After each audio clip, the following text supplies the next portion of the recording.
Hey everybody, it's Jason with Parallel Reality coming back with you today with an article from the Federalist dated March 27th. It says 10 times NPR proved it doesn't deserve another taxpayer cent. And this article is in all likelihood a response to the congressional testimony going on this week where the head of NPR, the president, CEO, I think she has both titles, basically made an absolute ass out of herself.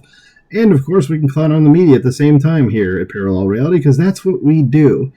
Because we don't like the media, because they suck. So let's go ahead and see what the Federalist has to say. It says, on top of its blackout of the Hunter Biden laptop story, here are 10 other times NPR proved it doesn't deserve another taxpayer dime. Lists are always fun too, right?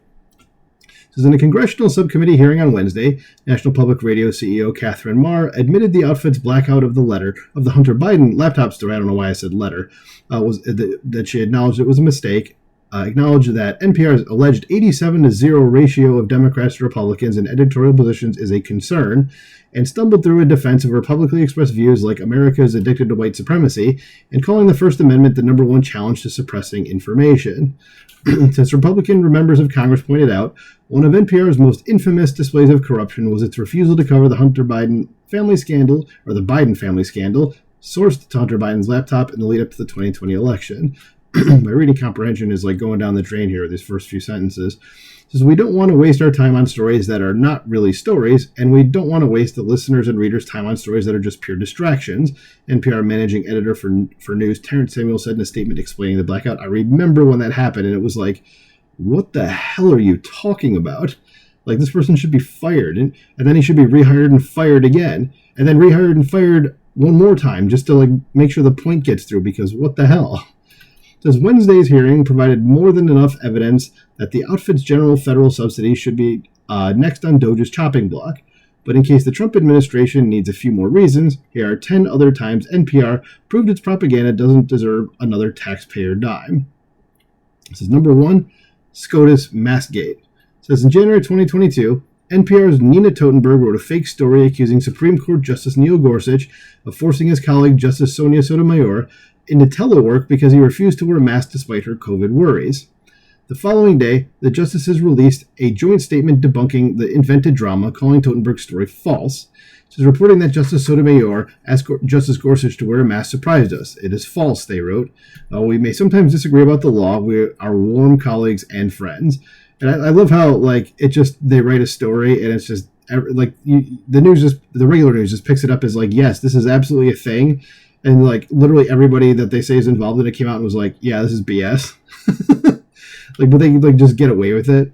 It says babies are not babies until they are born. That is false, whether you're pro-life or pro-choice, or they have pro-abortion people now, or just evil. It's just, no, they're babies right away. But anyway, it says in May 2019, NPR publicly released a reminder of its terminology guidance to reporters for their abortion coverage. This guidance from NPR editor Joe Neal showed just how committed the outfit is to denying reality to suit its political ends. And the text says, quote, the term unborn implies that there is a baby inside a pregnant woman, not a fetus. Yes, those are the same things, you absolute morons. It says babies are not babies until they're born. Not correct. They're fetuses, which are babies. It says incorrectly calling a fetus a baby or the unborn is part of the strategy used by anti-abortion groups to shift language, legality, public opinion. No, it's just the truth, and you guys are stupid, and apparently you don't know what those words are, so stop using them. So it says number 3, broadcasting an abortion. Like, what?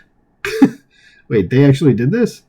So in November 2022, NPR made the baffling decision to air audio of a child being vacuumed out of his mother's womb by an abortion. Okay, that's enough reason for me to just say shut the place down. That's, regardless of what you think about this, that's disgusting. Like, it's like, if somebody's like, do you want to hear a surgery being done to somebody? And the answer is no, I don't. Like, at all, ever. Like, that's gross. It says, while the audio unintentionally drew attention to the horrors of the procedure, which is exactly what was going to happen, and they're idiots for not realizing that, says that clearly wasn't the broadcaster's intent, judging by the NPR narrator's calm appraisal. It says the lights are dimmed, there's soothing music, she says in the clip, and you know it's going to be in like that radio voice, like, the lights are dim, there's soothing music, just like that, or something. Like, it was that old Saturday Night Live sketch with, was it Anna Gasteyer and like, it was maybe Molly Shannon or something like that.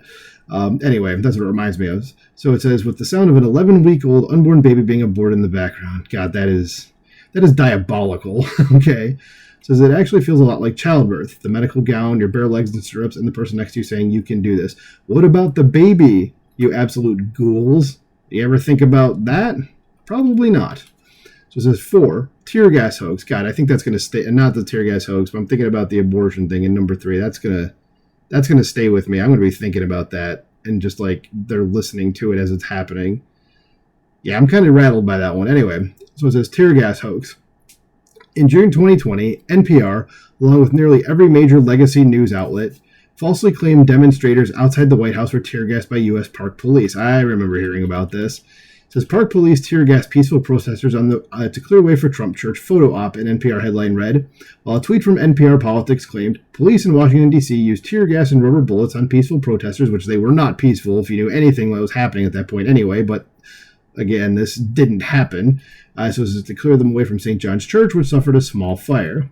So the protesters NPR described as peaceful. Oh, here we go. It's going to actually say what I was thinking. It says we're actually throwing projectiles, including bricks, frozen water bottles, and caustic liquids, according to acting Park Police Chief Gregory T. Monahan. Nor had Park Police or any assisting law enforcement used tear gas, Monahan confirmed. Rather, police had used smoke canisters, which lacked the irritant used in tear gas. Yeah, there's a difference between like a smoke bomb and tear gas, guys. It says for the small fire at St. John's Church, that was an interesting way to describe an act of apparent arson that left the church's nursery gutted. Yeah, that's what I thought. When I saw up here, it said like, what it just said, like there was a small fire. I'm like, didn't somebody set fire to it? And turns out, yep, I was right. I remember that. 5, in defense of looting. Oh, great. That same summer, NPR assistant editor Natalie Escobar used her position at the government-funded outlet to promote a book titled In Defense of Looting. There is no defense. It's criminal, and you should go to prison. Author Vicky Osterweel argues that looting is a powerful tool to bring about real lasting change in society, as Escobar summarized. And Miss Osterweel, if somebody was to loot all your stuff, you'd be totally cool with that? And something tells me she probably would be, because leftists are morons. Says number 6, a baby's heartbeat equals sounds from the fetus, or a baby, as we've discussed, and now it's bringing back the horrors of number 3 again. It says in 2016, after Ohio Governor John Kasich voted a bill that vetoed a bill that would have restricted abortion after a baby's heartbeat is detectable around the 6-week mark, NPR described the heartbeat bill as a bill tied to sounds from the fetus. Again, sounds from the baby. Switch the word, okay? It says the bizarre, dehumanizing language has since disappeared from the story. Of course they went and stealth edited it because they're asshats. Number 7, lies about Don Jr.'s Senate testimony. When the Senate Judiciary Committee grilled Donald Trump Jr. in 2017 about the Trump Organization's past discussions of real estate developments in Russia, NPR falsely portrayed Trump Jr.'s testimony as claiming the Trump Organization's real estate negotiations had ended in 2014, an account which NPR said contrasts with attorney Michael Cohen's admission that the negotiations continued into 2016. It says, as Federalist editor-in-chief Molly Hemingway pointed out at the time, Trump Jr. had explicitly told senators the negotiations did continue into late 2015 or 2016, matching with Cohen's testimony. The section of his testimony that NPR cited was actually in response to a completely different question, in which Trump Jr. said negotiations with a different party, not Cohen, had ended in 2014. NPR was forced to correct its story. So, they're doing this shit on purpose, is what I'm getting. It says 8, says verbal slips happen. Oh, what's this going to be? It says after special counsel Robert Hur declined to criminally charge Biden for retaining classified documents because of the president's poor memory, NPR dismissed Americans' concerns about the president's obvious senility, insisting verbal slips happen. Yes, it's just this one guy seems to just do it constantly. It says the outlet tried to convince readers Biden's obvious lack of mental wherewithal was no different than the occasional misspoken word from Trump, before pivoting to talk about why so many see Trump as a threat to democracy. That sure aged well. No, nobody really does. You guys are just idiots to see him as a threat to democracy. Anyway, it says assault victim or right-wing extremist. It says after armed assailants attacked a Kentucky woman at gunpoint in 2020, NPR used a photo of the woman fleeing her attackers in her car as the featured image in a story about right-wing extremists turning cars into weapons. The dishonest juxtaposition made it look like the crime victim was using her car to run over innocent bystanders rather than fleeing from their attacks. NPR eventually replaced the photo. Yeah, if it hasn't occurred to anybody yet that these guys are pure propaganda, I don't know what to tell you. It says 10, country music a symbol of racism. Okay, so they're dumb. I don't listen to country music, but I know that's not true. It says your tax dollars don't just fund lies from NPR. They also fund super serious journalism like podcast investigations linking the country music genre to racism. In August 2023, NPR's Brittany Lewis hosted an episode titled How Racism Became a Marketing Tool for Country Music. It says, quote, is racism what it takes for country music to go number one, end quote, she narrated. I wanted to know how country music became this symbol of racism and why country music fans are flocking to stars or peddling racist rhetoric today. Who? I mean, I'm sure we would have heard about somebody if that was actually happening. I don't follow the genre, but I'm sure it would have been, if this was true, this would have been played in left-wing media like all over the place instead of just like, this is kind of the trust me bro defense, is just country music is a symbol of racism, and they're just going, you should just believe that. Like, they're counting on nobody to be like, well, can you back that up with anything? And it doesn't, I mean, just based on this, it's not a lot, and I'm sure I can click on this and look, but I don't feel like giving them the click. I'm sure there's nothing there. But anyway, that is it. So NPR should be defunded. Simple as that. I don't really care what anybody thinks. It's a propaganda outlet, and it doesn't represent the views of America at all. Only just an extreme far left version of it. So let me know what you think about this in the comments below. Do you agree with me or not? Please like, share, and subscribe, and I will talk to you soon. Bye.